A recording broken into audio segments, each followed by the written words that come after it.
Yeah. Good evening, everyone. Just give me a quick confirmation. Am I clearly audible to all of you? Yes sir. Okay, चलो start करते हैं। अह, आज का हमको हमारा topic था सीक्वेंसेस का रिवीजन करना है अपने को पहले। सो रिवीजन में मैं फॉर्मुलेज इसमें लिमिटेड ही है, तो फॉर्मुलेज, इंपॉर्टेंट प्रॉपर्टीज और कुछ क्वेश्चंस, ये तीन से डिस्कस करने वाला हूँ mainly. Starting of with the first topic. First अपने पास आता है एपी। आई होप एपी में सबको ऑलरेडी ये चीज पता है कि एपी का जनरल टर्म आपके पास जो डिफाइन होता है that is T N equal to A plus N minus one into D under the basic assumption के A is first term, D is common difference, N is number of terms जो भी आप find out कर रहे हो। Now AP में there are two categories और three categories. अगर डी पॉजिटिव है तो एपी इंक्रीजिंग है, डी नेगेटिव है तो एपी डिक्रीजिंग है, और अगर डी जीरो है तो इसको हम कांस्टेंट एपी भी बोलते हैं, बिकॉज उस केस में सारे टर्म्स आपके सेम बन जाते हैं। So that becomes three types of APs. सबसे इजी टॉपिक यही होता है बिकॉज ये पास में आप ऑलरेडी पढ़ भी चुके होते हो। नेक्स्ट इसी में आता है S N, that is sum up to N terms. S N निकालने के दो फॉर्मूले होते हैं अपने पास। One is N by two times of two A plus N minus one into D. Second is N by two times of first term plus last term. Simple सा logic है। एस एन मतलब sum निकालना है तो या तो आपको A N और डी ये तीनों वैल्यू पता होना चाहिए, या फिर आपको एटलीस्ट फर्स्ट टर्म और लास्ट टर्म पता हो तो उसके सम के थ्रू भी आप सिंप्लीफाई कर सकते हो। तो ये दो में से कोई एक रिक्वायरमेंट अगर फुलफिल होगा तो आप सम को इजीली सॉल्व कर सकते हो। ठीक है ना। अब यहाँ पे एक सिंपल सा क्वेश्चन दिया है मैंने इतने ही फॉर्मूले पे बेस्ड, विच इज आपको एक एपी दिख रहा है जिसमें सम दे रखा है। उसने एपी में एक पैटर्न दिखेगा 20, then 19 is to 1/3, 18 is to 2/3। First of all खाली ये कंफर्म करो सबको ये क्लियर है कि ये एपी है। Yes, sir. Yes sir. If it is a AP तो मुझे ये बताओ इसका common difference. 2/3। Yes, common difference आपके पास रहेगा बेसिकली 2/3। डी हो गया अपने पास 2/3। अच्छा, +2/3 या -2/3? -2/3। यस, यहाँ पे भी केयरफुल रहना है। D is actually -2/3 because decreasing है। नेक्स्ट इज फर्स्ट टर्म आपके पास क्लियर है 20। अब इसमें क्या होगा, जब इसको डिक्रीज करते जा रहे हो तो आपको ये दिख रहा है कि पहले पॉजिटिव नंबर से आगे जाके हो सकता है नेगेटिव नंबर भी आ जाएंगे। उसने पूछा है कि कितने टर्म्स हम लेंगे, सो दैट सम क्या हो जाएगा बेसिकली 300। तो कैन आई से एस एन का वैल्यू दिया है 300, और आपसे पूछा क्या है इनडायरेक्टली,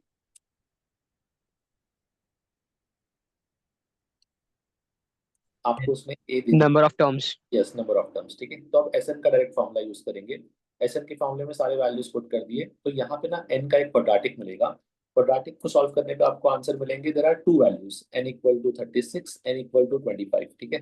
अब कैसा है ना कि देखो दोनों ही नंबर जो है वो दोनों एन के पॉसिबल वैल्यूज है, बिकॉज दोनों ही आपके पास नेचुरल वैल्यूज हैं, और सिंप्लीफाई करने के लिए आपको जो भी आंसर मिलेगा उससे मैच हो सकते हैं कहीं ना कहीं।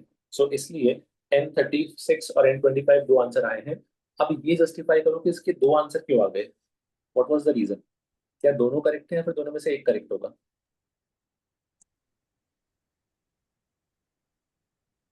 एनीवन? सर जब उसका अगर डिक्रीजिंग एपी है तो हाँ। सर्टेन सेट ऑफ टर्म्स को लेके 300 बनेगा, बट जब हम नेगेटिव में जाएंगे तो कुछ टर्म्स कैंसिल आउट हो जाएंगे, तो इसलिए दो आंसर आएंगे। Yes, the logic is perfectly fine.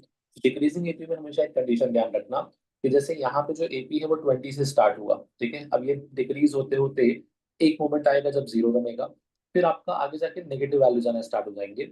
Now try to understand the logic. एक बार सम 300 हो सकता है यहीं पे बन गया जो आपको 25 दिखा था। अब इसके बाद क्या हुआ, आगे कुछ पॉजिटिव टर्म्स आए, फिर जीरो आया, और फिर equal amount of negative terms आ गए। तो अल्टीमेटली इनका सम आपस में जीरो होकर सम आपको वापस से सेम क्या मिल जाएगा, बेसिकली 300। दैट इज हाउ आपको यहाँ पे एक्चुअली दो आंसर्स मिल गए थे, 25 एंड 36। मतलब यहाँ पे जो पांच टर्म्स एन के जीरो के पहले होंगे और पांच टर्म बाद में होंगे दोनों सेम थे, दोनों का साइन डिफरेंट था बस खाली, तो इसलिए नेट सम आपस में कैंसिल हो गया। तो आपको फाइनल आंसर जो मिला वो 300 वो दो बार मिलेगा। दैट इज हाउ ये दोनों ही आंसर करेक्ट थे, 36 भी और 25 भी। ये केस आपके पास कब होगा, ये केस आपके पास एग्जिस्ट करेगा जब एपी डिक्रीजिंग जा रही है एंड जीरो को अप्रोच कर रही है बेसिकली। ठीक है, ये क्वेश्चन का लॉजिक सबको क्लियर हुआ अभी? Yes sir. ओके, चलो। नेक्स्ट इज एपी में कुछ इंपॉर्टेंट प्रॉपर्टीज का ध्यान रखना होता है जिस पर डायरेक्टली क्वेश्चंस बनते हैं, या फिर इसको क्वेश्चंस में इनडायरेक्टली बहुत जगह यूज भी करते हैं। जैसे अगर आप एपी के हर एक टर्म को इंक्रीज, डिक्रीज, मल्टीप्लाई या डिवाइड करोगे एक सेम नंबर से, फॉर एग्जांपल आपने एपी के सारे टर्म को एक नंबर से इंक्रीज कर दिया है, डिक्रीज कर दिया है, मल्टीप्लाई कर दिया, तो जो रिजल्टिंग सीक्वेंस होगा ना वो भी आपके पास एपी ही रहेगा। अगर आपने सारे टर्म में सेम चीज यूज की है तो डेफिनेटली आपका जो आंसर रहेगा वो भी आपके पास एपी होगा। तो ये आपको ध्यान रखना है, कुछ केसेस में इसको हम यूज करेंगे क्वेश्चन को सिंप्लीफाई करने के लिए। नेक्स्ट इज, जब आपको एपी में टर्म्स अज्यूम करना होते हैं तो आपने एक लॉजिक पढ़ा होगा कि जब 3 टर्म्स अज्यूम करना होते हैं तो आप अज्यूम करते हो A minus D A plus D. 4 assume करना होते हैं तो आप अज्यूम करते हो A minus three D A minus D A plus D and A plus three D. 5 assume करना होते हैं तो आप अज्यूम करते हो समथिंग लाइक दिस। एंड 6 के लिए सिमिलर लॉजिक वर्क करेगा।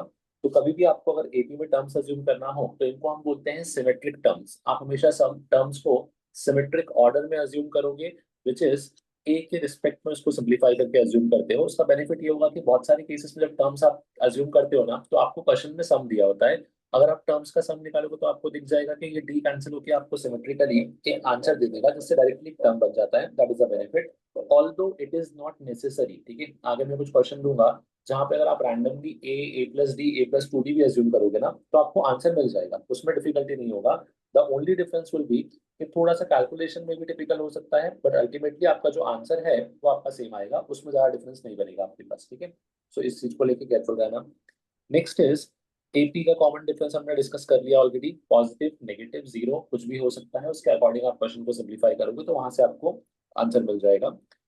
हाँ, sum of two terms equidistant from beginning and end is constant. Now ये जो है ना ये बहुत इंपॉर्टेंट है, ये बहुत सारे क्वेश्चन में आप यूज भी करते हो। एक एपी में अगर आप फर्स्ट टर्म और लास्ट टर्म का सम देखोगे, सेकेंड टर्म और सेकेंड लास्ट टर्म का सम देखोगे, थर्ड टर्म और थर्ड लास्ट टर्म का सम देखोगे, तो ये सारे वैल्यूज हमेशा सेम आते हैं। For example A plus T N बोलो, next is T two plus T N minus one बोलो, next is T three plus T N minus two बोलो। आपको दिख रहा है कि एक में डी बढ़ रहा है और एक में डी कम हो रहा है, तो अल्टीमेटली इफेक्ट नलीफाई हो जाएगा और इसको आप बहुत सारे क्वेश्चन में यूज करोगे। ठीक है, next is the important part, Tn is equal to Sn minus one. ये आप बहुत सारे क्वेश्चन में सॉल्व करते हो, यूज करते हो जनरल टर्म को निकालने के लिए with the help of summation. I hope logic सबको क्लियर है कि Sn का मतलब होता है sum up to n terms, Sn minus one का मतलब होगा sum up to n minus one terms. अगर इन दोनों को सब्ट्रैक्ट करोगे तो आपके पास अल्टीमेटली सिर्फ यहाँ पे आखिरी टर्म बचेगा, दैट इज बेसिकली Tn। तो इस लॉजिक को भी ध्यान रखना, ये भी थोड़ा सा इंपॉर्टेंट है, ये क्वेश्चंस में यूज होगा बहुत जगह पे। नेक्स्ट इज, एक बेसिक कंडीशन है जो यूज होती है, विच इज 3 नंबर अगर एपी में है तो it is always two B is equal to A plus C, जिस कंडीशन को आप क्वेश्चंस में यूज करोगे। हाँ, नाउ अब इसमें एक वैरायटी ऑफ क्वेश्चन और बनता है, विच सेज आपको 30th टर्म बताना है सीक्वेंस का, जिसका एस एन दे रखा है 5n² प्लस 2n। ठीक है, आपको उसने एस एन का वैल्यू दे रखा है basically, S n is equal to 5n² plus 2n। अब इसको सॉल्व करने के मल्टीपल टेक्निक्स होते हैं, सिर्फ मुझसे डिस्कस करो ओरली कि इसको सॉल्व करने का अप्रोच क्या होगा आपका। S30 minus S29। S30 minus S29, उससे आपको मिल जाएगा 38 टर्म। यस, जो एक अप्रोच उन्होंने बोला विच इज जो हमने ऊपर यूज किया था, T30 is nothing but equal to S30 minus of S29। ठीक है, अच्छा इसमें अगर लेट से सपोज 38 टर्म ना पूछ के आपको ये बोला होता कि बताओ व्हाट इज लेट से टर्म नंबर 11 से लेके टर्म नंबर 20 तक का सम, तो आप कैसे निकालते हैं। S20 minus S10। Yes, this is S20 minus S10। तो इस तरीके से आप सम के क्वेश्चंस को सिंप्लीफाई कर सकते हो।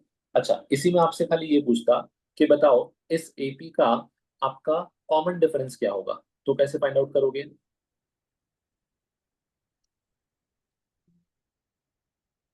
ये जो एपी रहेगा इसका कॉमन डिफरेंस क्या होगा। ओके, अगेन उसके भी मल्टीपल है। S2 minus 2S1। S2 minus 2S1।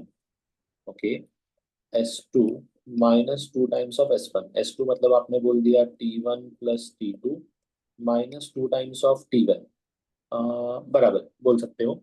Secondly इसमें एक लॉजिक और समझना है, इसमें हम चाहे तो एक अप्रोच और यूज कर सकते हैं विच इज दिस वन। ये मैं जनरल अप्रोच बता रहा हूँ बेसिकली, ये अप्रोच से आपके आंसर सारे बाय डिफॉल्ट मिल जाएंगे आपको। इस अप्रोच से हम ए और डी पे डायरेक्टली कमेंट कर सकते हैं। कैसे, वी नो कि जो एस एन होता है ना वो हमेशा एन का डिग्री 2 का फंक्शन होता है। जब एस एन को मल्टीप्लाई करोगे तो एन का डिग्री 2 का फंक्शन मिलेगा, इसलिए आपको देखो यहाँ पे दिख रहा होगा डिग्री 2 का एन का एक्सप्रेशन दे रखा है यहाँ पे। ठीक है, नाउ अब Sn आपके पास डिग्री 2 का फंक्शन हो गया, तो हम यहाँ पे दोनों फंक्शन को लिख के आपस में कंपैरिजन करते हैं। जब कंपैरिजन करोगे तो आपको डायरेक्टली आंसर मिल जाएगा ए और डी का, और एक बार ए और डी मिल गया, अब उसने क्वेश्चन में जो भी पूछा है आप डायरेक्टली सॉल्व कर सकते हो, वेदर इट इज T30 या कॉमन डिफरेंस जो भी था उसका आपका सीधा आंसर मिल जाएगा। सो इसमें एक चीज ध्यान रखना, Sn जो होता है it is always function of n square, Tn जो होगा it is always function of n, ठीक है। ये आपको ध्यान रखना है, क्योंकि इस टाइप के भी क्वेश्चन फंक्शन के फॉर्म में बन जाते हैं। सम जो रहेगा एपी के केस में वो एन स्क्वायर का फंक्शन होता है, और जो आपका टीएन है दैट इज टर्म रहेगा वो एन का फंक्शन होता है बेसिकली। चलो, नाउ आपको एक सिंपल सा क्वेश्चन दिया है विच इज, तीन टर्म्स दिए हैं और बोला है कि ये एपी में है, एक्स का वैल्यू निकालना है। तो तीन टर्म मतलब क्या हो गए, A B and C. Condition क्या लिखा था हम लोगों ने, two B is equal to A plus C. भले क्वेश्चन में लॉग दिख रहा है, बट जैसे ही आप to be equal to A plus c use करोगे वो लॉग कैंसिल होकर आपको डायरेक्टली आंसर मिल जाएगा। सो इस तरीके से आप लॉग या यू कैन से एपी की बेसिक क्वेश्चंस को सिंप्लीफाई कर सकते हैं।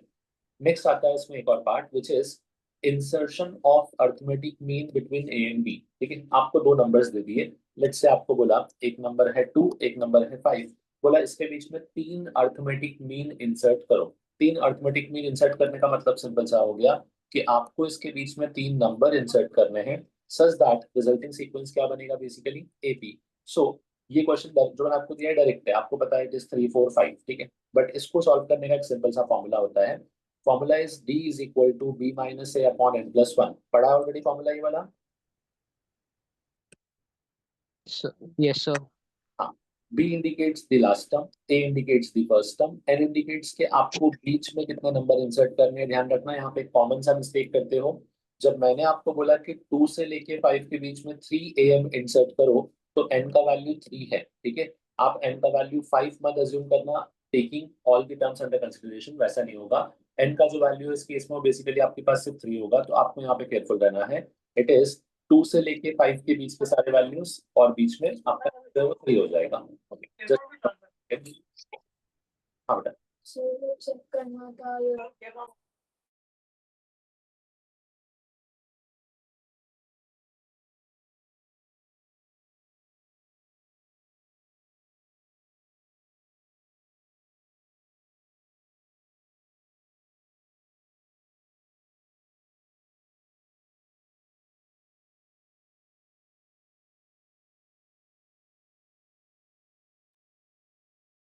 हाँ, ना, सो इस फॉर्मूले को यूज करके डायरेक्टली आपको डी मिलेगा, और जैसे ही एक बार आपको डी मिल गया, then you know it very clearly कि डी मिलते ही आप डायरेक्टली क्या करोगे, आपको फर्स्ट टर्म दिया था उसमें डी ऐड करने का आपको सेकंड टर्म मिल जाएगा एंड सो ऑन, वहां से पूरा क्वेश्चन आपका सॉल्व हो जाएगा। That was the simplest part I suppose.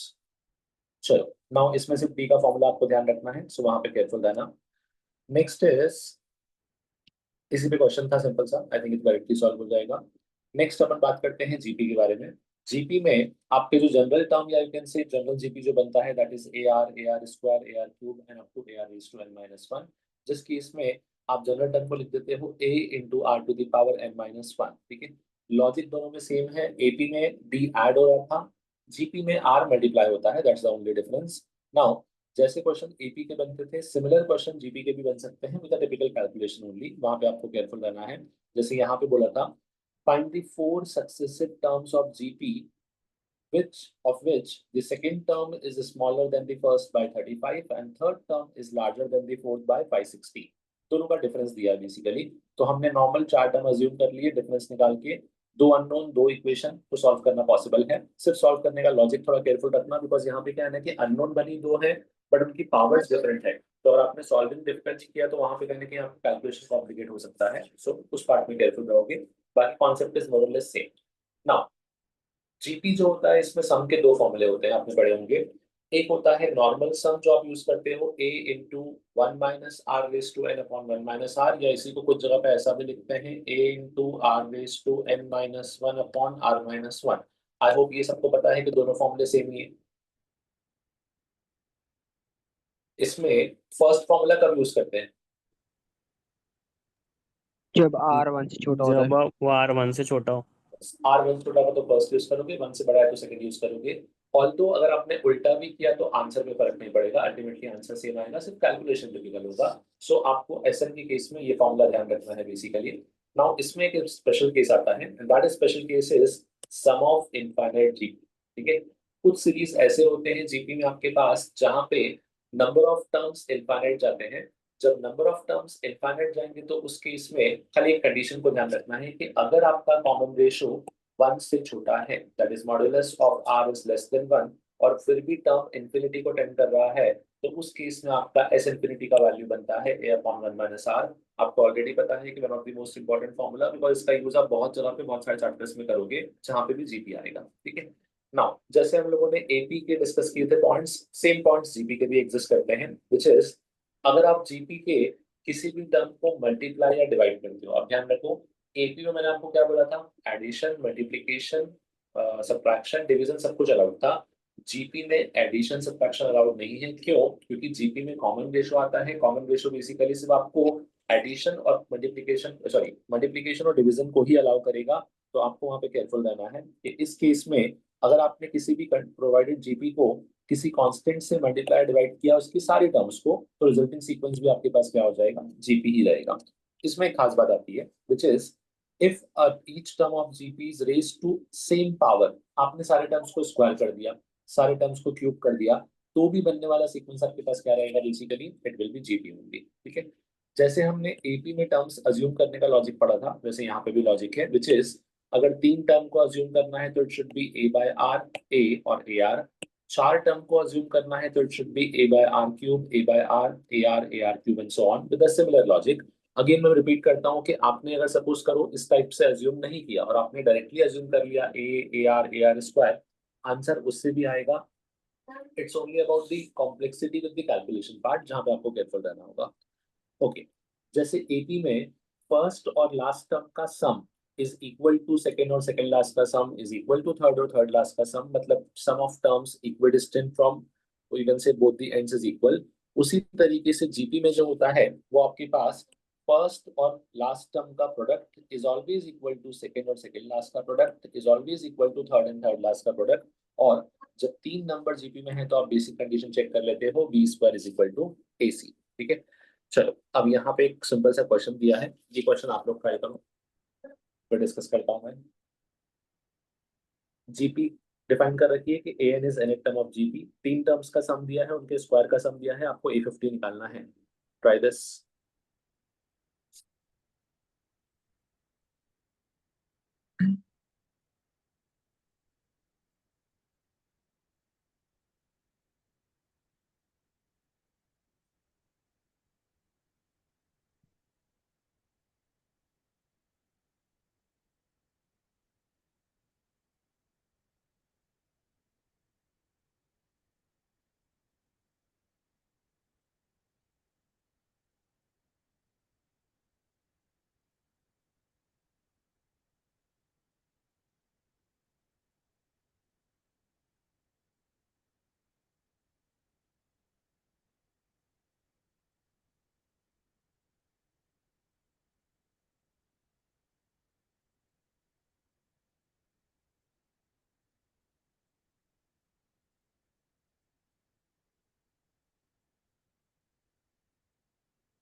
Sir 3 की power 49। 3 to the power 49। Yes sir, 3 to the power 49।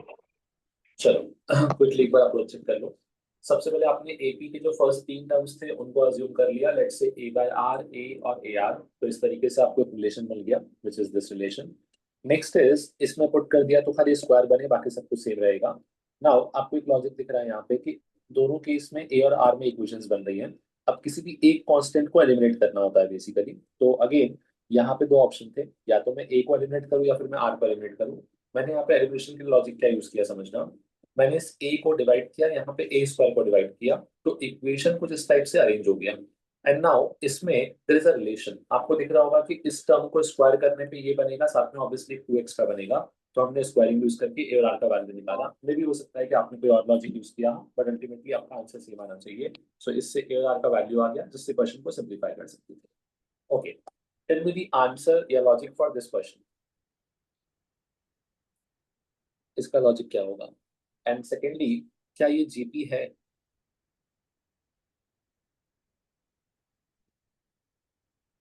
Observe the question और इसका लॉजिक क्या होगा बताओ देख के।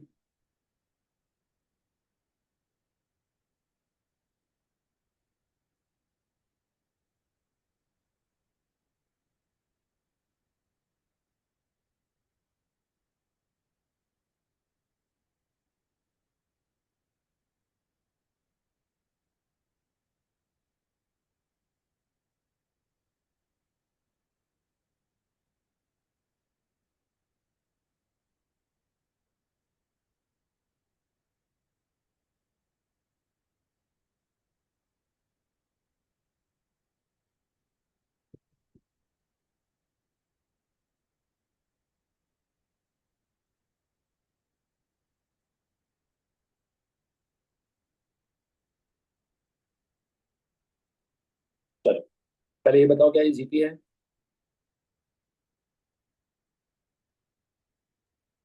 हाँ सर। ओके, क्या ये एक जीपी है या फिर बहुत सारे जीपी का कॉम्बिनेशन है?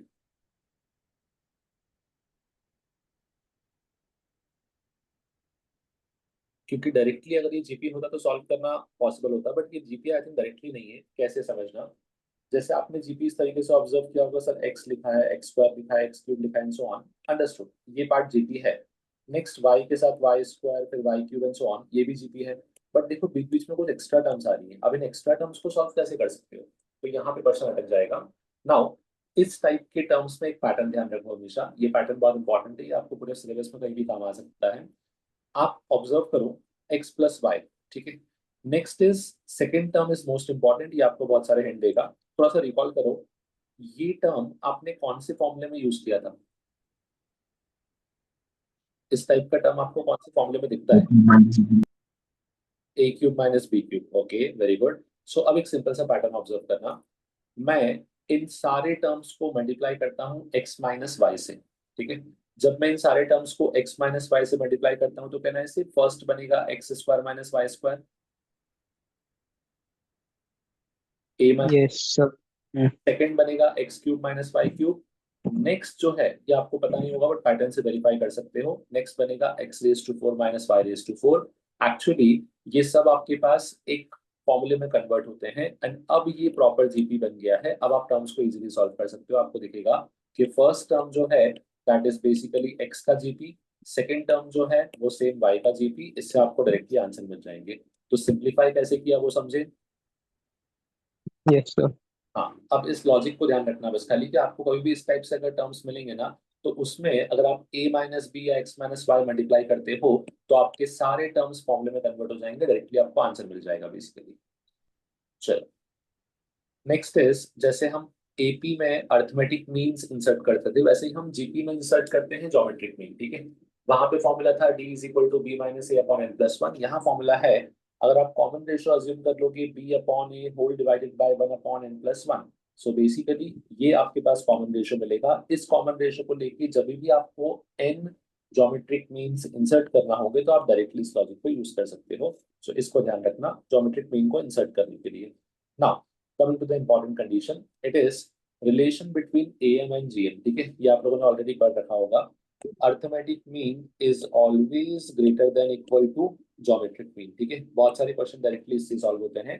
मुझे खाली इतना बता दो, स्पेशल कंडीशन जिसपे क्वेश्चन बन जाते हैं बहुत बार, अर्थमेटिक मीन और ज्योमेट्रिक मीन इक्वल कब होता है? जब ए एंड बी इक्वल हो। यस, जब नंबर्स इक्वल होंगे सिर्फ तभी अर्थमेटिक मीन और ज्योमेट्रिक मीन इक्वल हो सकता है, अदरवाइज हमेशा अर्थमेटिक मीन ज्योमेट्रिक मीन से बड़ा होगा। ठीक है, ये ना लाया मत करवा। अब इसके क्वेश्चंस कैसे बनते हैं ये समझना। इट इज एक्स आपके पास पॉजिटिव है, वाई आपके पास पॉजिटिव है, जेड पॉजिटिव है, क्वेश्चन में दे रखा है, ऑब्वियसली जीएम को डिफाइन करने की कंडीशन है। अब आपको प्रूफ करना है कि this in equation will hold true. कैसे स्टार्ट कर सकते हैं इसको, एनी अप्रोच?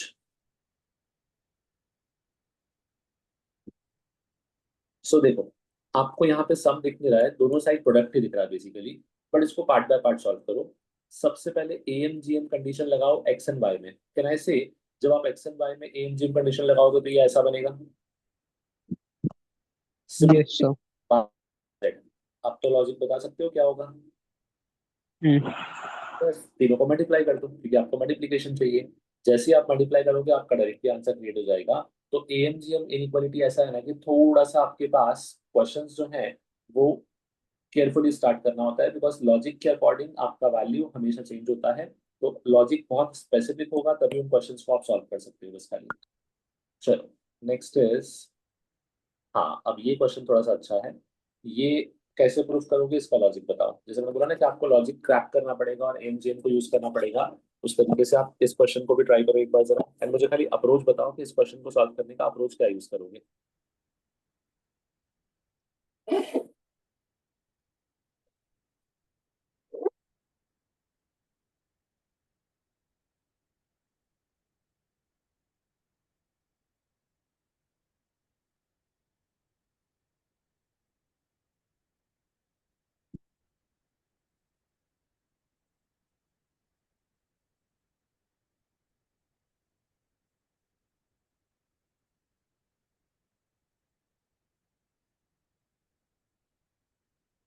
देखो, अब यहाँ पे एएमजीएम इनइक्वालिटी को यूज करने के लिए लॉजिक बिल्ड कैसे होगा वो देखना। सबसे पहले तो आपको बेटा बोलो। कुछ टर्म्स कंसिडर कर लेते स्पेसिफिक। जैसे फॉर एग्जांपल, फॉर एग्जांपल ए कर लेंगे, ए बी एंड सी। मतलब जो भी आप अगर नंबर, देखो जो आप नंबर लोगे ना वो नंबर डेफिनेटली वेरीफाई करेगा, बिकॉज आपको प्रूफ करना है। तो आप यहाँ पे अज्यूम नहीं कर सकते। अज्यूम करना मतलब आप बेसिकली उसको वेरीफाई कर रहे हो, वेरीफाई तो बाय डिफॉल्ट होने वाला है। नाउ आपको एग्जैक्टली डिराइव करना पड़ेगा। अब डिराइव करने का लॉजिक क्या होता है वो देखो। आपको एक पैटर्न दिखेगा, इस पैटर्न को हमेशा ध्यान रखना। इन तीनों का पावर का नेट सम इज 7, और अपॉन में भी 7 आया बेसिकली। ये 7 इंपॉर्टेंट है इस क्वेश्चन के लिए, समझो कैसे। आपको दिख रहा है कि क्वेश्चन में ए 2 बार आया, बी 3 बार था और सी 2 बार था। तो इसमें आपको ए को दो पार्ट में ब्रेक करना है। दो पार्ट्स क्या होंगे, a/2, a/2। बी को 3 पार्ट में ब्रेक करना है, which will be b/3, b/3, b/3। आपको सी को वापस से दो पार्ट में ब्रेक करना है, c/2, c/2। ठीक है, ये मैंने क्या किया, जो ए बी और सी था उसको मैंने इस तरीके से डिवाइड किया। और अब मैं इसमें अप्लाई करूंगा एएमजीएम। समझना कैसे। जब मैंने एएमजीएम लगाया तो मैंने ए को दो पार्ट में स्प्लिट किया, बी को 3 पार्ट में, सी को दो पार्ट में। कैन आई से टोटल 7 टर्म्स हो गई। अब 7 टर्म्स में आप एमजीएम लगा रहे हो तो it will be sum of all the terms divided by 7, और 7th root of product of all these terms. Ultimately मेरा एम क्या था, मुझे ये टर्म क्रिएट करना था जो यहाँ पे क्रिएट हो गया ऑब्वियसली। ठीक है, दूसरा, ये जो मैंने स्प्लिट किया है मुझे बताओ इन सब का एडिशन कितना हो गया। 3। This is a plus b plus c that is equal to 3। तो अब आपका टर्म बाय डिफॉल्ट क्रिएट हो गया, खाली रीअरेंज करो आपको बाय डिफॉल्ट आंसर मिल जाएगा। तो इस टाइप के क्वेश्चन थोड़े से टिपिकल आपको लगेंगे, बट लॉजिक आपको यहाँ पे प्रूफ करने वाले पार्ट में ही दिखेगा कहीं ना कहीं कि उसका लॉजिक क्या होगा। ऑब्वियसली आई अंडरस्टैंड कि प्रूफ करने वाले क्वेश्चन आएंगे नहीं, बट इसमें से किसी एक वैल्यू को के बना के तो पूछ सकता है फॉर श्योर। तो आपको इसलिए पैटर्न जो दिखेगा उस पैटर्न के थ्रू आपको सिंप्लीफाई करना है कि यहाँ पे 7 का इंपॉर्टेंस था, मतलब मैंने टर्म को 7 पार्ट में ब्रेक किया और उसके अकॉर्डिंग मुझे आंसर मिला इस पार्ट का। ओके, एएमजीएम का ये क्वेश्चन सबको क्लियर है अभी? Yes sir. चलो नेक्स्ट, जो अपने पास कॉन्सेप्ट आता है दैट इज एजीपी। ठीक है, जहां पे एपी और जीपी का कॉम्बिनेशन वर्क करता है। इसके अंदर आपके पास दो चीजें होती हैं। First is nth term. nth term मतलब क्या हो जाएगा, एपी का एक टर्म और जीपी का सिर्फ कॉमन रेशियो, क्योंकि टर्म ऑलरेडी एपी का आ चुका है। तो term of AP multiplied by common ratio of GP, that makes it nth term of AGP basically. ठीक है, नेक्स्ट आता है एजीपी में सम निकालने का आपका लॉजिक। ना इसमें सम निकालने का logic is very clear, formula है बट अगर फॉर्मूला यूज नहीं करोगे तो बेटर रहेगा बिकॉज फॉर्मूले में मिस्टेक्स होती हैं। आप क्या करोगे, जो भी आपको उसने एजीपी दे रखा था उस एजीपी में कॉमन रेशियो का मल्टीप्लाई करोगे और फिर दोनों को सब्ट्रैक्ट करके मेथड ऑफ डिफरेंस यूज कर लोगे जिससे आपको आंसर मिल जाएगा। इसमें जो इंपॉर्टेंट फॉर्मूला आप याद रखते हो ये वाला है basically, the formula is S infinity is equal to a upon 1 minus r plus d into r upon 1 minus r का होल स्क्वायर। नाउ ये जो फॉर्मूला है इसको हम बोलते हैं इनफाइनाइट एजीपी का formula, but again I would advise अगर पॉसिबल होगा ना तो फॉर्मूला यूज मत करना, आप इनका जो प्रोसेस है वो यूज करना। क्यों, इसमें कभी कभी फर्स्ट टर्म की वजह से आंसर रॉन्ग आता है और वो आपको एग्जाम्पल में दिख जाएगा। सो थोड़ा सा वहां पे केयरफुल रहोगे, ठीक है। जैसे फॉर एग्जाम्पल यहाँ देखो, सबसे पहले मुझे इस सीरीज को देख के बताओ कि ये सीरीज क्या है, ये एपी है, जीपी है या एजीपी, क्या कॉम्बिनेशन है basically. AG, yes it's a AGP, आपको दिखेगा न्यूमरेटर एपी में वर्क कर रहा है, डिनोमिनेटर जीपी में वर्क कर रहा है, तो इट्स अ एजीपी, ठीक है। अब इसमें लिखा था कि sum up to infinite terms, अगर आप डायरेक्टली फॉर्मूला यूज करोगे तो पता है यहाँ पे मिस्टेक होगा, बताता हूँ मैं कैसे। मुझे बताओ what will be A in this case. A का मतलब क्या था, फर्स्ट टर्म था। 3/5, यस, तो ए आप ले लोगे इस केस में फॉर्मूला वाइज 3/5, ठीक है। What about r in this case,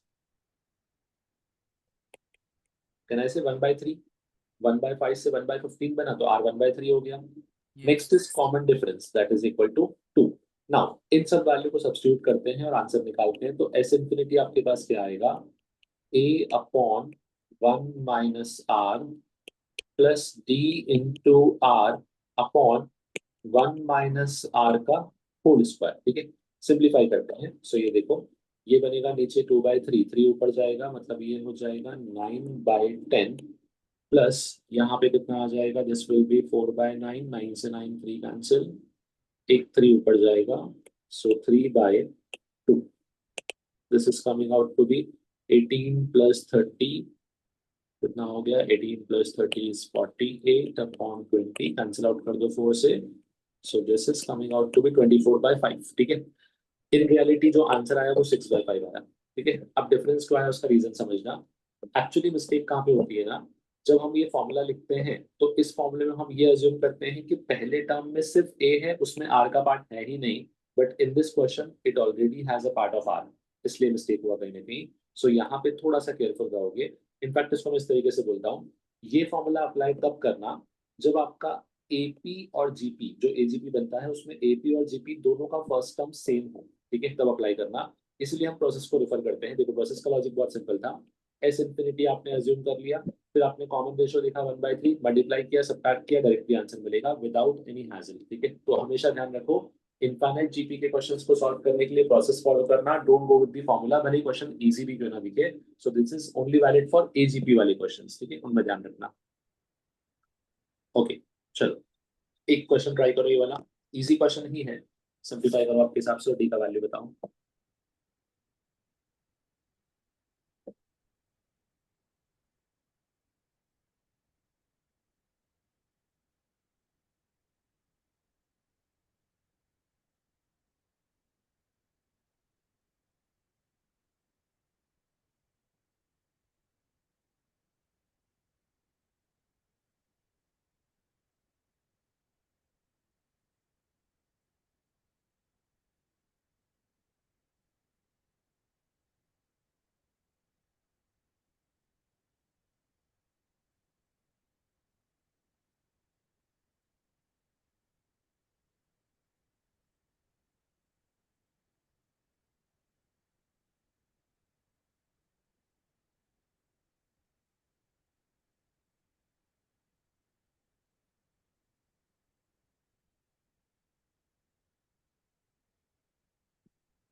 तो 2 है answer. D equal to 4, okay. और किसी का आंसर कुछ आया, चेक करो एक बार जरा। 4 नहीं सर 2। 2, ओके।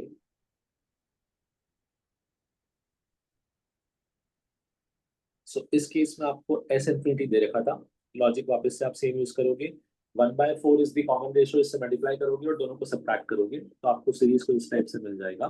नाउ सीरीज को सॉल्व करने पे आपको डी का वैल्यू मिलेगा, दैट इज इक्वल टू 2। सबको ये समझा, ये एजीपी था already. Yes, sir. Yes sir. 3 3 plus d 3 plus 2d ये सब एपी का पार्ट था, and GP is 1/4 1/4 square and so on, ऐसे इन्फिनिटी दिया था, डायरेक्टली यूज कर सकते हो। चलो, यहाँ तक का जो पार्ट था that was AP and GP. अब इसमें कुछ स्पेशल सीरीज की हम बात करते हैं जो आपने पढ़े होंगे। फर्स्ट आप पढ़ते हो normal summation, that is summation n square summation n cube basically, ठीक है। नाउ समेशन एन का फॉर्मूला आप लोगों को ऑलरेडी पता है, that is n into n plus 1/2। Summation n square is n into n plus 1 into n plus 1/6। Summation n cube is n into n plus 1/2 का whole square and so on. इनको directly question में use करते हो। अब इसके questions किस type से बनते हैं इसको थोड़ा समझना। हाँ, अब जैसे ये समेशन का एक क्वेश्चन है, एक बार आप लोग ट्राई करो फिर मैं डिस्कस करता हूँ इसको। मल्टीपल समेशन पता है ना सॉल्व कैसे करते हैं?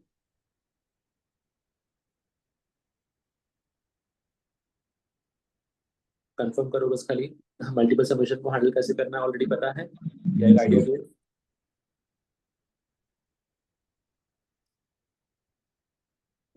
कभी भी मल्टीपल समेशन को सॉल्व करना हो so always start with this first summation. पहले इसको पूरा सॉल्व कर लो, फिर इसका जो आंसर आएगा वो सेकंड समेशन को चलाएगा, फिर इनका आंसर मिला के थर्ड वाले पार्ट को रन करेगा।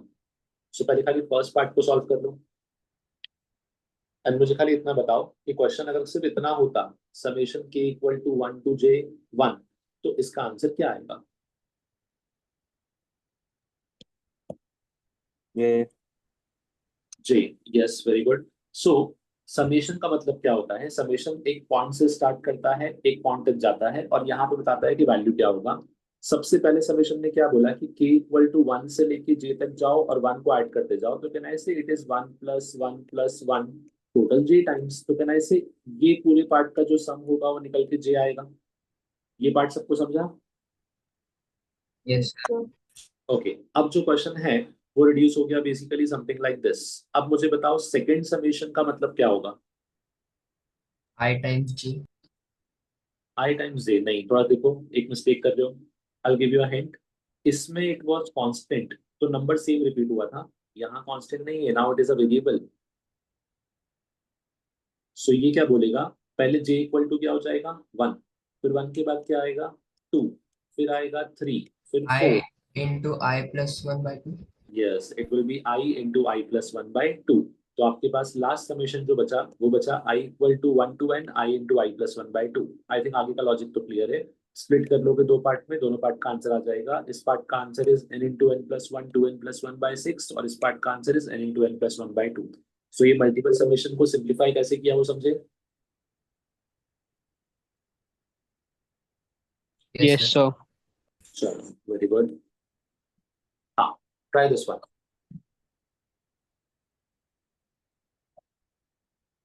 एक सीरीज दिया है आपको जो ऑब्वियसली एन स्क्वायर और एन के पार्ट पे बेस्ड है, आपको उसका सम निकालना है। खाली अप्रोच डिस्कस करो पहले, अप्रोच क्या होगा इस केस में?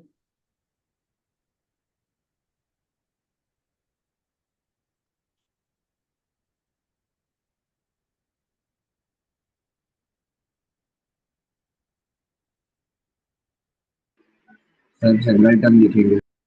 वेरी गुड, जनरल टर्म लिखेंगे, दैट इज टीएन लिखेंगे। टीएन के बाद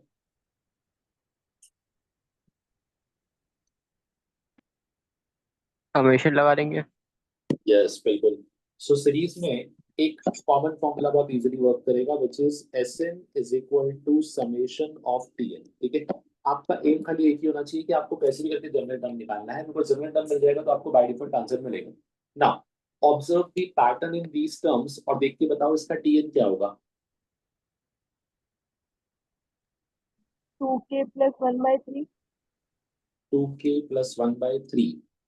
लेट्स से ऊपर हो जाएगा n into n plus 1 2n plus 1/6, नीचे n into n plus, correct है बिल्कुल। सो यहाँ पे न्यूमरेटर में आपको दिख रहा था समेशन एन स्क्वायर, डिनोमिनेटर में इट वाज समेशन n। दोनों का वैल्यू पुट करोगे आपको आंसर मिलेगा 2n + 1/3, ये इसका tn आ जाएगा। और जब tn में आप समेशन लगाओगे तो ये आपका sn बन जाएगा, आपको डायरेक्टली आंसर मिल जाएगा। This is the sn। और आपसे पूछा था उसने 31st टर्म, तो खाली वैल्यू पुट करना है, will directly get the answer. चलो नाउ इसी में अब थोड़ा सा टिपिकल पार्ट डिस्कस कर रहा हूँ। ये पार्ट को हम बोलते हैं MOD, that is method of difference. ठीक है, बहुत सारे केस ऐसे होते हैं जहाँ पे डायरेक्टली कोई सीरीज ना तो AP बनती है, ना GP बनती है, और ना ही कोई स्टैंडर्ड पार्ट को बिलोंग करती है। सीरीज तो नहीं बनती, बट सीरीज में एक पैटर्न बनता है, जो पैटर्न डायरेक्टली ऑब्जर्व नहीं होता बट इनडायरेक्टली होता है। जैसे फॉर एग्जांपल, इसमें आपको डायरेक्ट पैटर्न नहीं दिखेगा, बट पैटर्न है इनके डिफरेंस के बीच में। ठीक है, आप ऑब्जर्व करो, ये जो टर्म का डिफरेंस है वो है 7, इन दोनों के बीच का जो डिफरेंस है दैट इज 9, इनके बीच का डिफरेंस है दैट इज 11। जिसका भी माइक ऑन है उसको ऑफ कर लो प्लीज। हाँ, 7, 9 और 11। ठीक है, तो कहीं ना कहीं इनका जो डिफरेंस था वो AP में था, एंड इन्हीं सब क्वेश्चंस को हम बोलते हैं basically MOD, that is method of difference. Logic is very simple. आप क्या करोगे, ये जो सीरीज लिखा हुआ था इसको आप 6 से लेके TN nth टर्म तक लिखोगे, फिर इसी सीरीज को रीअरेंज करना है और स्टार्ट कर देना 0 से, और कहाँ तक जाओगे बेसिकली TN तक वापस से। ठीक है, अब आपको पता है 0 से स्टार्ट किया मतलब सारे टर्म्स एक एक शिफ्ट हो गए। Next step is very clear, दोनों को सबट्रैक्ट करो ताकि LHS 0 बन जाए, और यहाँ पे TN बचेगा, जिससे आपको TN का वैल्यू मिलेगा एक स्पेशल सीरीज के फॉर्म में, जिसको आप इजीली सॉल्व कर सकते हो। और एक बार आपको TN मिल गया तो फिर आप SN तो डेफिनेटली फाइंड आउट कर सकते हो, and this is the logic to solve या टू यूज MOD। ये सब लोगों को पता है ऑलरेडी? सर कंफर्म कर। ये स्टेप के थर्ड स्टेप के बाद क्या हुआ ये? थर्ड स्टेप के बाद मतलब इसके बाद बोल रहे हो? हाँ हाँ देखो, ये 1 को मैंने रखा एज इट इज। अब आप ऑब्जर्व करो कि ऐसे ये एक AP बना है। नहीं सर, उसके ऊपर वाला स्टेप ये वाला और फिर उसके बाद। ये वाला स्टेप, ओके। देखो इस स्टेप पे क्या हुआ बेसिकली, यहाँ पे आपको दिख रहा है कि ये एक AP था, और इस AP में नंबर ऑफ टर्म्स जो थे वो N-1 थे, बराबर। अब ये कैसे आया, इसका भी लॉजिक समझना। ठीक है, SN में total there are N terms. मैंने क्या बोला कि मैंने SN को शिफ्ट किया और एक 0 लगा दिया, तो ऑब्वियसली सेकंड वाले में नंबर ऑफ टर्म्स एक ज्यादा हो गए, एक 0 आ गया। जब सबट्रैक्ट करोगे तो पता है क्या होगा, फर्स्ट और लास्ट इन दोनों के अलावा बाकी सब टर्म AP में पार्ट बनेंगे। फॉर एग्जाम्पल AP का फर्स्ट टर्म 7 आया, फिर 9 आया, फिर 11 आया, लास्ट टर्म यहाँ पे आएगा। तो AP के अंदर नंबर ऑफ टर्म्स कितने हुए? N-. यस। अब मैंने क्या देखा कि AP में 7 था, 9 था, 11 था, मतलब दो दो का गैप था। तो मैंने क्या किया, इस 6 को ना ब्रेक कर लिया, 1 बाहर किया और 5 को अंदर ले गया, so that number of terms N-1 की जगह क्या हो जाए, N। फॉर्मूला अप्लाई करना और इजी हो जाएगा, इसलिए यूज किया। हाउएवर डायरेक्टली लगाओगे तो भी आंसर मिलेगा। तो मैंने क्या किया, इस 6 को ब्रेक करके 5 को अंदर ले गया, और इसके थ्रू AP को इंक्रीज कर दिया और N टर्म्स बना दिए, और अब यहाँ पे AP का फॉर्मूला यूज कर लिया सम का, that is nothing but equal to SN। अभी समझा? Yes sir. ओके, चलो।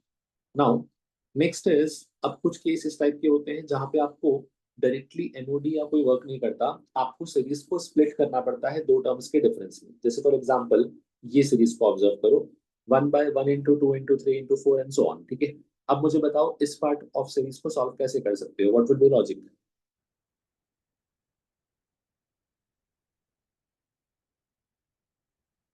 इस टाइप का क्वेश्चन पढ़ा है आपने इसके पहले, यूज किया है कभी कोई क्वेश्चन इस टाइप के?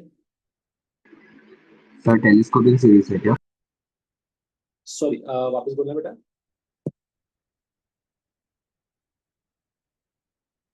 टेलीस्कोपिंग। बोल सकते हो, टेलीस्कोपिक सीरीज भी बोल सकते हो। ये वाला पार्ट जो है ना, ये पर्टिकुलरली मेंस में नहीं है, बट ये एडवांस में है एक्चुअली। सो इसलिए इसको हम डिस्कस भी करते हैं, and it is part of telescopic series only. Now अब इस केस में क्या होता है समझना, यही नंबर अगर न्यूमरेटर में होता है सॉल्व करना इजी होता है, बट डिनोमिनेटर में आपको पता है कि कैलकुलेशन कॉम्प्लिकेटेड होता है। बट इसमें एक पैटर्न है, and try to figure out that pattern only. आपको दिखेगा कि हर चार चार टर्म्स कंटिन्यूअस हैं, और यही अपने इस क्वेश्चन को हेल्प करेंगे सिंप्लीफाई करने के लिए। देखना कैसे, आप इन सब टर्म्स को दो दो नंबर के डिफरेंस में एक्सप्रेस करते हो। ठीक है, डिफरेंस का फायदा क्या होता है कि जब आप डिफरेंस लिखोगे ना, तो देयर इज अ पॉसिबिलिटी कि कुछ टर्म्स आपस में कैंसिल हो जाए बेसिकली, एंड इसी वजह से यहाँ पे देखो, मैंने एक डिफरेंस के लॉजिक यूज किया है। मैंने क्या देखा, हमेशा जो फर्स्ट एंड लास्ट टर्म है उसका डिफरेंस 3 था। अब अगर फर्स्ट एंड लास्ट टर्म का डिफरेंस 3 है, तो आपने 3 से डिवाइड किया और 3 से मल्टीप्लाई कर दिया। इस तरीके से जब आप सिंप्लीफाई करोगे तो आपके पास सबका न्यूमरेटर 3 बनेगा, और उस सबके 3 न्यूमरेटर को आप क्या लिखोगे, फर्स्ट टर्म या last term minus first term. ठीक है, अब देखो इनको आप सेपरेट कर सकते हो। सेपरेट करने में आपको एक लॉजिक दिख जाएगा, कि सिर्फ फर्स्ट टर्म बचेगा और लास्ट टर्म बचेगा, बाकी सब टर्म्स आपस में क्या हो जाएंगे, बेसिकली कैंसिल। एंड क्योंकि ये सीरीज इन्फिनिटी जा रही है तो आपको पता है लास्ट टर्म तो इन्फिनिटी होगा, तो सिर्फ फर्स्ट टर्म बचेगा, आपको डायरेक्टली आंसर मिल जाएगा 1/18। तो the series which look very typical ultimately एक सिंपल से फॉर्म में रिड्यूस हुआ, बट इसी प्रोसेस को हम बोलते हैं कहीं ना कहीं डिफरेंस ऑफ टू सीरीज या splitting the term in difference of two series basically. Logic कैसे बनाया वो समझे? Yes sir. हाँ, दिखने में कॉम्प्लिकेट लगेगा बट ये क्वेश्चन इजीली सॉल्व हो सकता है। सिर्फ आपको ये ध्यान रखना है कि सब में पैटर्न सेम था, तो एक नंबर से मल्टीप्लाई डिवाइड करके आप उसको इजीली सिंप्लीफाई कर सकते हो। चलो नेक्स्ट इज सेम टाइप का है, इसको आप इजीली कर सकते हो। हाँ, now this is a special case, इसका लॉजिक बताओ। इस सीरीज को सॉल्व कैसे करोगे? बिकॉज लास्ट टाइम तो क्या था कि वो एस इन्फिनिटी था तो लास्ट टर्म भी जीरो हो गया था और सिंप्लीफाई इजीली हो गया था। अब यहाँ पे एस इन्फिनिटी नहीं है, यहाँ तो आपको एस एन निकालना है, and that too for slightly typical you can say series. So इसको सॉल्व करने के दो मेथड्स हैं, ठीक है? दोनों मेथड में आप समझना, इस एक मेथड में आपको फॉर्मूला डिराइव करना पड़ेगा, सेकंड मेथड थोड़ा सा आपके पास इजी होता है बट वो क्रैक करना मुश्किल होता है। एस एन निकालने के लिए सबसे पहले तो आप यहाँ पे टी एन लिख देते हो। कैन आई से इस केस में T n is n into n plus one into n plus two into n plus three. ये तो सबको क्लियर है? Now the first process will be, S n को आप डायरेक्टली लिखो समेशन टी एन, ठीक है? बट आपको एक चीज दिखेगा, समेशन टी एन निकालने के लिए आपको इस केस में एन रेज टू फोर का फॉर्मूला लगेगा। क्या आपको summation n raise to four का फॉर्मूला पता है? यस और नो? जैसे आपको समेशन एन पता है, एन नहीं, क्या आपको ये पता है कि summation n raise to four का फॉर्मूला निकाल कैसे सकते हैं, डिराइव कैसे कर सकते हैं? एन स्क्वायर के फॉर्मूला का स्क्वायर करने पे। नहीं बेटा, गड़बड़ हो जाएगा। क्यों? एक चीज समझो, आप ए प्लस बी के होल स्क्वायर को ए स्क्वायर प्लस बी स्क्वायर नहीं बोल सकते ना। आपको पता है एक्स्ट्रा टू ए बी का टर्म आएगा, तो सेम चीज यहाँ भी एप्लीकेबल है। एंड इनफैक्ट आपने अगर पैटर्न ऑब्जर्व किया हो तो मुझे समेशन वाले पार्ट में पता है क्या पैटर्न मिला था? दी पैटर्न वाज कि जब मुझे समेशन एन दिखा था उसको स्क्वायर करने पे एन क्यूब बन गया था। हाउएवर वहां पे लॉजिक नहीं था, it was just a general pattern. मैं यहाँ पे बताता हूँ। हाँ, summation of n cube is nothing but summation of n का स्क्वायर। देखो जरा, सो कहीं ना कहीं डायरेक्ट पैटर्न नहीं मिलता है बट थोड़ा सा अपने को लॉजिक बताना पड़ेगा। सो मुझे खाली ये बताओ कि इन तीनों की हेल्प से क्या आप एन रेज टू फोर का फॉर्मूला डिराइव कर सकते हो? क्या आपको प्रोसेस पता है उस चीज का? बिकॉज कभी कभी उसको भी यूज कर लेते हैं, पास्ट में तो बहुत यूज करते थे, अब थोड़ा कम यूज करते हैं फिलहाल। But n raise to four कैसे निकालना है, क्या इसको इसका प्रोसेस किसी को पता है? Anyone? That summation process of n cube into n. N cube into n, उसके बाद बेटा मतलब एन क्यूब इंटू एन को भी आप समेशन से सिंप्लीफाई तो नहीं कर पाओगे बिकॉज प्रोडक्ट तो सेम ही रहेगा। सो लॉजिक कुछ और बिल्ड करना पड़ेगा आपको।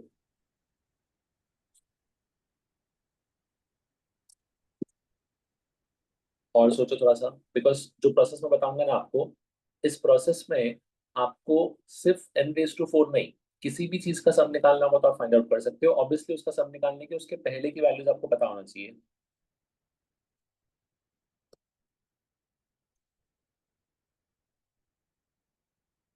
बोलो।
सम ऑफ द पावर का आइडेंटिटी यूज कर सकते हैं। देखो, एक चीज ध्यान रखना है कि कभी भी आप कोई पावर निकालोगे ना, for example n raise to 4 निकालना है, तो ऑब्वियसली आपको फिर n स्क्वायर n क्यूब उससे छोटे सारे यूज करना ही पड़ेगा, क्योंकि उसके बिना वो सिंप्लीफाई नहीं हो पाएगा। तो आपको वो सारे यूज करना है फॉर श्योर। अब इसको कैसे यूज करना है वो सोचो थोड़ा सा।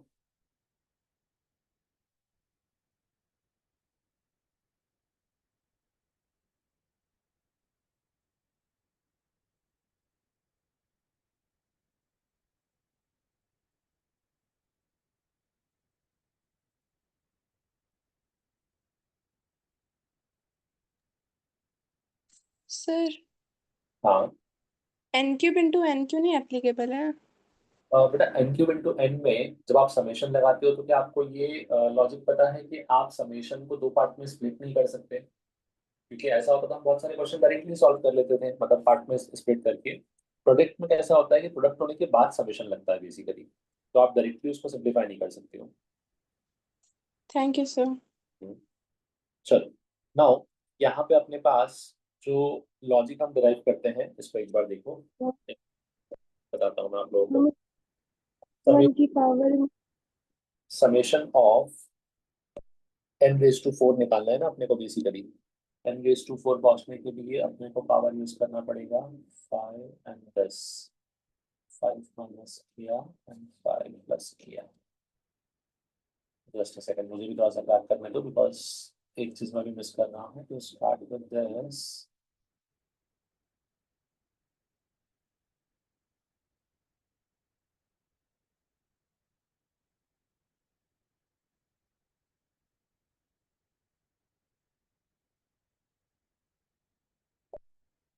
ठीक है, अपने को लेना है पावर 5। पावर 5 इज, इसको मैं लिखता हूँ k plus 1 raise to power 5 minus k raise to 5। अब थोड़ा समझने का ट्राई करना। 1 plus x whole raise to 5 का या होल रेज टू n का बाद में एक्सप्रेशन पता है अपने को ऑलरेडी। मैं उसको यहाँ पे यूज कर रहा हूँ, तो कैसे थोड़ा स्टार्टिंग में कॉम्प्लिकेट दिखेगा, but this is the process to find out any summation. It will be k raise to 5 plus 5 times k raise to 4।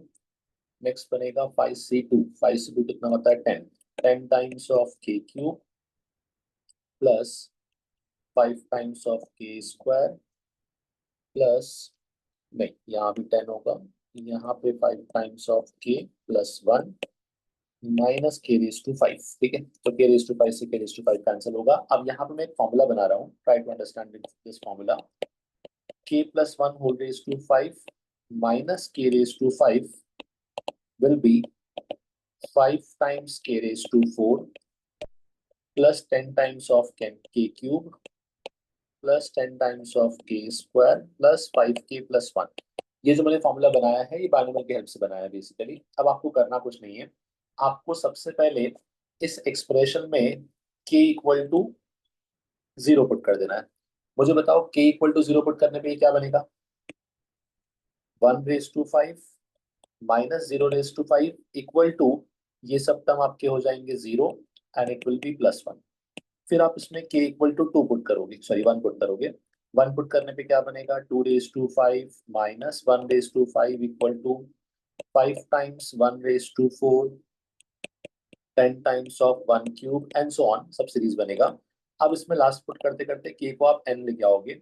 जब k को n लेके आओगे तो this will be n plus 1 raise to 5 minus n raise to 5 equal to 5 times of n raise to 4 plus 10 times of n cube plus 10 times of n square plus 5n plus 1। Now what you need to do is इन सबको add करो। अब carefully observe करना, जब सबको add कर रहे हो तो आपको एक पैटर्न दिखेगा। कैन आई से ये सारे टर्म्स कैंसिल हो रहे हैं एलएचएस में। अब एलएचएस में क्या बचेगा ये बताओ जरा। इसका 0 और इसका n प्लस 1 रेज टू 5, खाली यही बचेगा। सो एलएचएस मैंने लिख दिया n plus 1 raise to 5। RHS check करना, कैन आई से आरएचएस में जो फर्स्ट टर्म है that is nothing but summation of k raise to 4। पहले टर्म में 1 रेज टू 4 आया, फिर 2 रेज टू 4, फिर 3 raise to 4 and so on.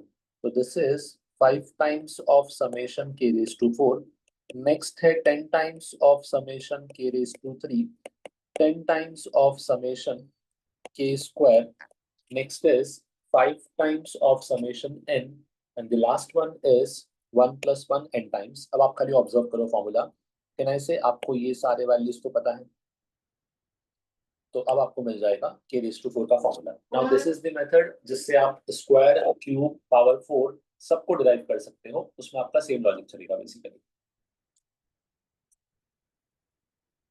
Simplify कैसे किया अभी समझे. आपको स्टार्ट करने के लिए सबसे इंपॉर्टेंट स्टेप खाली ये वाला था, ये आपको ध्यान रखना है. अगर आपको पावर 4 से स्टार्ट करना है तो आप पावर 5 लेके k plus 1 raise to 5 minus k raise to 5 से स्टार्ट करोगे, जिससे आपका सिंप्लीफिकेशन पार्ट कुछ इस तरीके से वर्क करेगा आपके पास. सबको ऐड करके सम करते जाओ, तो इससे आप k रेज टू 4 का या n रेज टू 4 का सम निकालते हो. ये फॉर्मूला एक्चुअली बहुत पहले प्रूफ करने को आते थे, बट अभी आपके सिलेबस से हट चुका है, इसलिए इन फॉर्मूले का इंपॉर्टेंस नहीं बचा है. बट इस क्वेश्चन के लिए आपको ये फॉर्मूला यूज करना पड़ेगा सिंप्लीफाई करने के लिए. Obviously, there is one other method also, but थोड़ा सा वो और टिपिकल है, लॉजिकल है, इसलिए हम इसको प्रेफर करते हैं फॉर्मूला निकालने के बाद बस करेंगे. चलो अब इसी में एक लास्ट पार्ट डिस्कस करना बाकी है, विच इज HP. ठीक है. नाउ HP इज समथिंग जिसमें ज्यादा फॉर्मुलेज नहीं है, इट इज ऑलमोस्ट सिमिलर. सिर्फ आपको थोड़ा सा इसमें ध्यान रखना है कि आपके पास जो भी लॉजिक वर्क करेंगे ना, वो लॉजिक AP के थ्रू वर्क करेंगे, AP के फॉर्म में वर्क करेंगे, तो अपने को उसको सिंप्लीफाई करना है बस खाली. नाउ इस केस में HP जो है उसको आप सिंपली बोलते हो reciprocal of AP, 1/A1, 1/A2, 1/A3 and so on. Now AP के या HP के केस में सबसे पहले तो एक चीज क्लियर है कि आप सिर्फ जनरल टर्म निकाल सकते हो, आप सम कभी नहीं निकाल सकते. I hope it is understood कि सम कभी नहीं निकलेगा. और क्यों नहीं निकलेगा उसका रीजन भी, यस और नो. Yes. no. क्योंकि सम निकालने के लिए आपको 1/A1, 1/A2 ये सब यूज करना पड़ेगा, and that makes the question typical. Because of that आप इस केस में सम कभी फाइंड आउट नहीं कर सकते हो. You can only comment upon the general term of HP. तो खाली इस पार्ट को ध्यान रखोगे सब लोग कि इस केस में आप सिर्फ सम निकाल सकते हो. ठीक है. Just hold on for a second. Hello.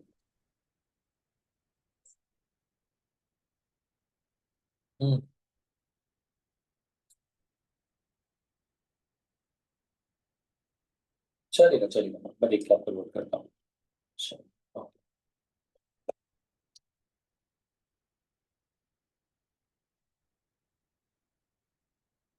हाँ. नाउ अब HP के जो क्वेश्चंस अपने पास बनते हैं ना, इसमें ज्यादा कुछ टिपिकल क्वेश्चंस नहीं बन पाते. उसका रीजन बहुत सिंपल सा है कि HP बहुत ही स्पेसिफिक है, which is only for general term. तो इसमें क्वेश्चन भी जनरली उस पर ही बनते हैं और इसमें ज्यादा प्रॉपर्टीज भी नहीं आ पाती है. इसलिए यहाँ पे आपके पास कैसा है, अगर ABC HP में है तो 1/A, 1/B, 1/C AP में हो जाएंगे. This is the only condition. इसके अलावा कंडीशन वर्क नहीं करते हैं. जैसे AP में आप बोलते थे 2B is equal to A plus C, GP में आप बोलते थे B square equal to AC, वैसे ही आप HP में बोलते हो B is equal to twice AC upon A plus C. जो रिलेशन आपने AM GM में पढ़ा था, वही रिलेशन तीनों में एग्जिस्ट करता है, दैट इज AM, GM और HM में. द कंडीशन इज कि AM is always greater then GM, GM is always greater then HM, and under the same condition अगर A इक्वल टू B हो गया तो ये तीनों वैल्यू भी आपस में क्या हो जाएंगे, बेसिकली इक्वल.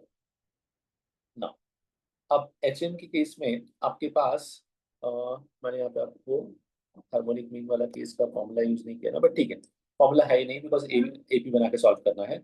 जैसे ही क्वेश्चन देखो, इसने क्या बोला, if 9 arithmetic and harmonic means be inserted between 2 and 3. ठीक है. 2 and 3 के बीच में 9 AM इंसर्ट किए और 9 HM इंसर्ट किए. आपको खाली कंडीशन प्रूफ करनी है. अब देखो, जब आप अर्थमेटिक मीन इंसर्ट कर रहे हो तो डायरेक्टली है formula B minus A upon N+1, सीधा आंसर निकाल सकते हो. हार्मोनिक मीन जब इंसर्ट कर रहे हो तो पहले इन सबको रेसिप्रोकल करके किस में कन्वर्ट करोगे, AP में, उसके बाद फॉर्मूला अप्लाई करना. तो मैंने वही कंडीशन यहाँ पे लिखी थी. दिस वाज गिवन वैल्यू, जिसको डायरेक्टली सॉल्व कर लिया. इसको पहले AP बनाया, उसके बाद सॉल्व किया. 1/2, 1/H1 एंड सो ऑन, ये सारे AP बनेंगे. फॉर्मूला वापस से सेम यूज करेंगे, जिससे आपको इसका आंसर मिलेगा. बाकी टर्म्स जो है, बाकी क्वेश्चन जो है वो जनरल क्वेश्चन ही हैं, तो डायरेक्टली सॉल्व कर सकते हो. सो सीक्वेंस सीरीज में ये सारे कॉन्सेप्ट थे जो मेनली आपको यूज करना थे कहीं ना कहीं. ठीक है, दैट्स इट फॉर टुडे. इसमें जो एग्जाम मैंने अभी शेड्यूल किया है बेसिकली, उसमें यही सारे क्वेश्चंस, मतलब यही सारे टाइप्स जो हैं ऑलमोस्ट वो सारे कवर किए हैं. तो एक बार उसको ट्राई करो. डिस्कशन में भी कुछ चीजें और निकल के आएंगी तो उसको अपन फिर पेपर डिस्कशन में यूज कर लेंगे कहीं ना कहीं नेक्स्ट सेशन में भी। चलो और कुछ किसको समझना है तो बता दो। सर हाँ बेटा। सर ये जो आपने बोर्ड के जो सेशन लगाए हैं ना BW में, हाँ हाँ सर उसको आप अगर हमारा हो जाता है पढ़ के तो आप छोड़ सकते हो क्या? बिकॉज बहुत ज्यादा टाइम हो जाता है, टाइम वेस्ट भी हो रहा है उसके अंदर। नहीं नहीं, उसमें ये है ना कि अभी जो क्वेश्चंस मैंने दिए थे ना वो क्वेश्चंस कम थे। अभी नेक्स्ट टाइम जो क्वेश्चन मिलेंगे वो आपके कंप्लीट नहीं होंगे उतना टाइम में, बिकॉज एक्चुअली क्या है ना कि अपना एम है कि अपने को वो 4-5 आवर्स जो भी टाइम मिलता है उसमें एक चैप्टर कंप्लीट क्लोज करना है ताकि नेक्स्ट टाइम से उस चैप्टर को पढ़ना ही ना पड़े बस सारी। And we can increase number of chapters. And secondly बताया था ना कि ये सिर्फ 6 दिन के लिए है, मतलब 3 दिन इस वीक में 3 दिन नेक्स्ट वीक में, दैट टू 3 सब्जेक्ट के लिए है। तो आपका एक सब्जेक्ट खाली 2 बार ही आने वाला है, सो खाली उतना बियर हाँ करो। तो नहीं है सर, बट वो एक्चुअली फिर टाइम वेस्ट हो जाता है ना, इसके लिए बोला। नहीं, टाइम वेस्ट नहीं होगा, कंटेंट को अपन इंक्रीज कर देंगे, don't worry. And secondly time waste हो आज तो अगर आपको लगता है कि टाइम बच रहा है तो उस टाइम को किसी और वे में यूटिलाइज कर लो, वहां बैठ के कर सकते हो ना। बिकॉज क्या होता है, किसी को जाने को अलाउ करेंगे तो बाकी कोई और ऑफेंड हो जाएगा अन्य से। तो जो रूल बनाया है वो सबके लिए सेम है, तो खाली उसको फॉलो करो बस प्रॉपरली, ठीक है। आज बुक्स भी नहीं था एक्स्ट्रा हमारे पास, इसके लिए हम पढ़ भी नहीं पाए कि हम लोग कोई और सब्जेक्ट कर रहे हैं, इसके लिए बोला। नहीं तो आप एटलीस्ट ये कर लिया करो कि साथ में अपना एक्स्ट्रा एक आध बुक ले आया करो जो आपको प्रिपरेशन करना है, अगर आपका टाइम बचेगा तो वो खाली ध्यान रखो बस, ठीक है। Okay okay, thank you sir. Welcome. चलो आप लोगों का आज का एग्जाम जो है मैंने 4:30 स्टार्ट किया है, तो 4:30 से आप टेस्ट को अपियर कर सकते हो, ठीक है। सर हाँ बेटा। सर इस बार का जो लीडर्स का पेपर था हाँ, उसमें क्वेश्चन नंबर 46 का जो इंटीजर आंसर है वो रॉन्ग दिया है। क्वेश्चन नंबर 46 का इंटीजर आंसर, ठीक है, मैं एक बार नोट करके वेरीफाई कर लेता हूँ बेटा, क्योंकि उसका रिजल्ट अभी ही प्रोसेस हुआ है, तो एक बार मैं देख के लगा तो चेंजेस भी करवा देता हूँ उसमें। ठीक है क्वेश्चन ठीक है सर। 46 और क्या आंसर दिया और क्या आना चाहिए, एनी आइडिया? सर वो एक्चुअली आंसर आ रहा था 5.91, उसमें सोल्यूशन में दिया 6, पर OMR में तो हमें 5 भरना होता है ना सर। हाँ ऑब्वियसली अपना तो 5 आ जाएगा बेसिकली। चलेगा। सर तो सर सर हाँ बेटा। उसमें ब्रैकेट में बाजू में लिखा था नियरेस्ट इंटीजर तक आंसर है उसमें, तो 6 होना चाहिए। अ, मैं वेरीफाई कर लेता हूँ, अगर वैसा है तो फिर वो 6 ही रहेगा, अगर लिखा है तो then it will be, but अगर एग्जैक्ट बोला है तो फिर अपन वैसे करेंगे, तो ठीक है। चलिए, ठीक है sir, thank you sir. Okay बेटा। चलो क्लोज करते हैं सेशन को, बाकी टेस्ट अपेयर करो, नेक्स्ट टाइम डिस्कशन करते हैं इसका। Bye sir. बाय बेटा।